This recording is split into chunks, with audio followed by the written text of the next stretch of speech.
Ryan and I met at Fight CRC Ambassador Weekend in September of 2023. And he was a presence in the room, and not just because of the scally cap and the black fingernails and the fistful of rings. He just lit up the room, and people wanted to be near him. People wanted to talk to him. They wanted to be in his orbit. And of course, I was one of those people. But our friendship didn't really start that weekend, although we did circle the bourbon aisle at the grocery store together. Well,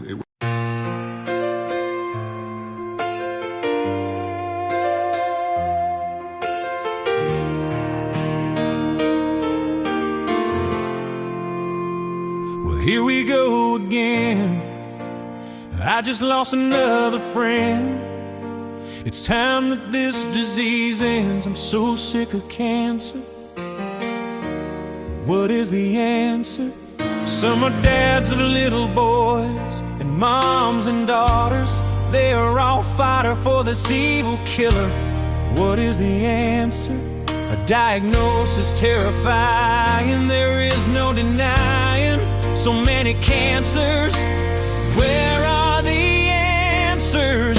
So what do we do now? I make this solemn vow. I'll be there no matter how. Through hell or high water, we're all sons and daughters. Because I love you, I will stand with you. Despite the darkness, cancer is heartless, but we'll find the light again. Can't pay their bills, they lose their houses. What about the spouses so sick of cancer? Where are the answers? Others, they fight like hell, but cancer has other plans. It's such a mystery, man. I hate this cancer. Why aren't there answers? Whenever one wins the fight, we cheer into the night, saying F you to cancer.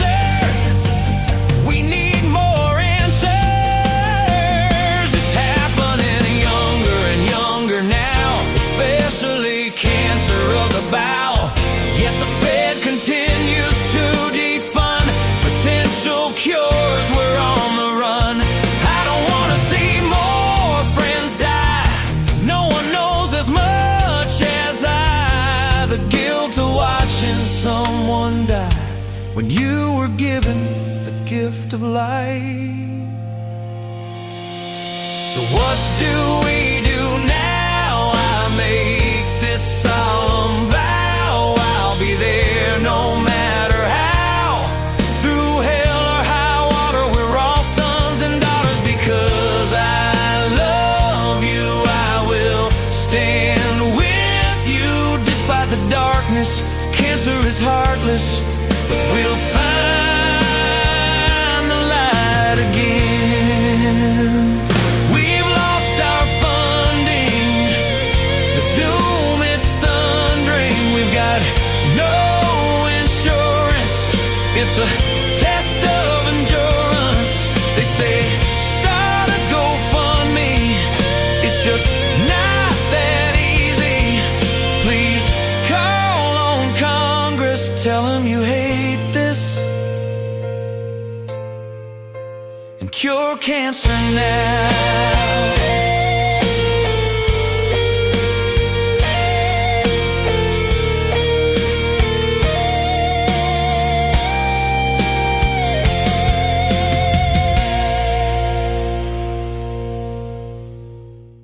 It was afterward when I felt led to send him a prayer shawl from the ladies at my church who crochet beautiful prayer shawls for people to feel comfort and love and support from people who know them.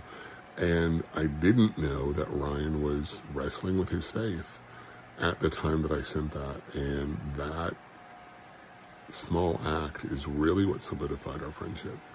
And we started talking on a regular basis. We would text each other. We video called. And eventually we got to the point where we were doing one of those three things every day. And he, during Climb for a Cure, I think it was, I want to say it was 2023, 2024 maybe, he got sepsis during the climb. Or he was hiking, I don't remember which. But it was one of the times, like there's been 9 times since I knew him that he almost died. And it was one of those times, and I got a text from Emily that he was being rushed to the hospital and they would keep me posted. And really from then, like we were truly bonded. And sorry, I have to go back. December of 2023, when he had the brain mets,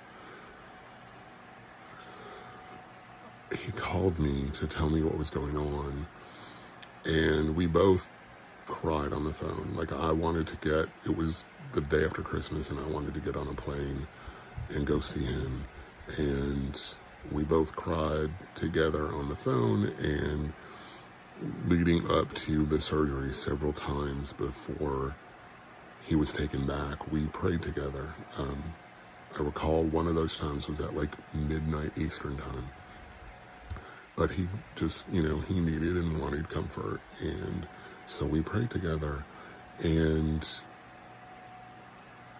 I was so worried about that surgery and, whether he would wake up. And of course, his family was, and lots of our friends were.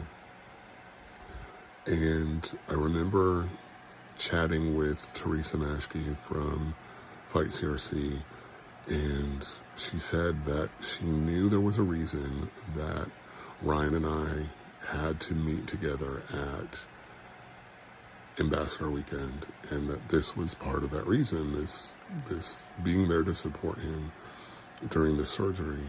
And he came out of the surgery just fine, as he always did with those situations, and wore his "I'm not dead yet, motherfucker" t-shirt in his driveway and posted to Facebook. And that was just kind of another day in our lives, but it was another one of those moments that brought us closer together.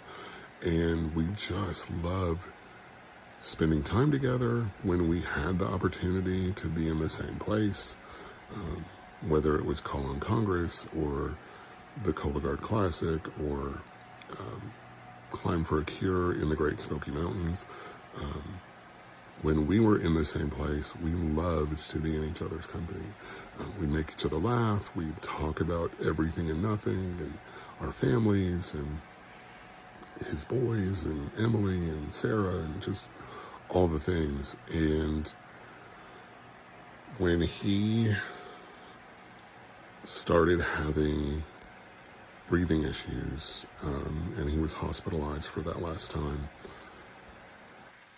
we were supposed to do a video chat, and Emily texted me and said he is exhausted and he couldn't speak because of whatever was going on with his lungs with the cytokine storm. He couldn't speak.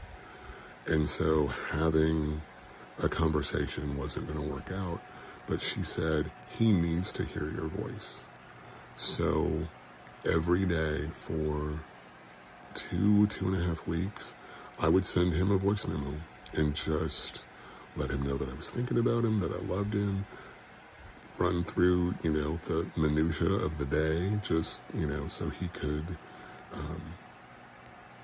just know what was going on in my life, wherever, as he was kind of trapped in the hospital, hoping to get better.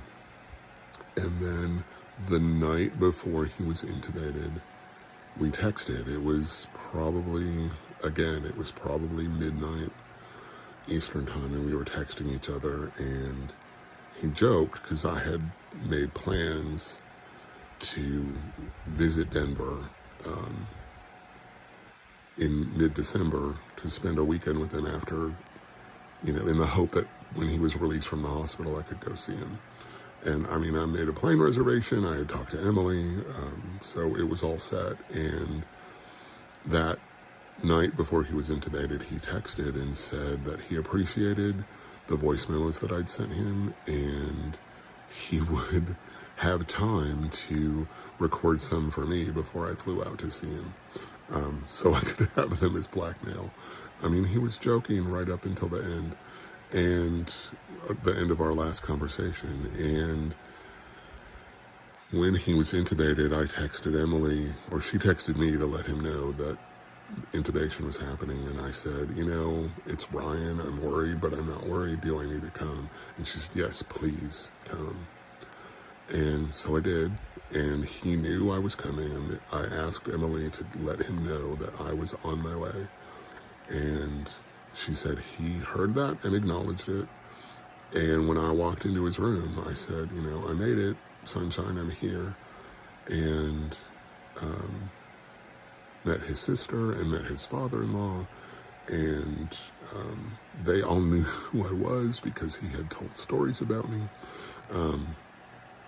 about our conversations and just different things that had happened to us together. And so they knew who I was, which was amazing and beautiful, because I already felt like I wasn't some weird stranger flying across the country to support his best friend. I was part of the family, really. And I spent a week at his bedside talking to him, holding his hand, letting him know that the Colorectal Cancer Community and Man Up to Cancer were thinking about him and praying for him, and wished, only the best, and couldn't wait for him to recover. And when I left a week later, and I've never cried so hard making that decision to go. It was so hard to leave, because I knew in my heart of hearts that that was the last time I was going to see him. And unfortunately, he didn't get better. His lungs got more stiff, and eventually they took him off life support, and he passed away. And it still, to this day, hits me. I see a picture of him, or see his name on something, and, it just hits me that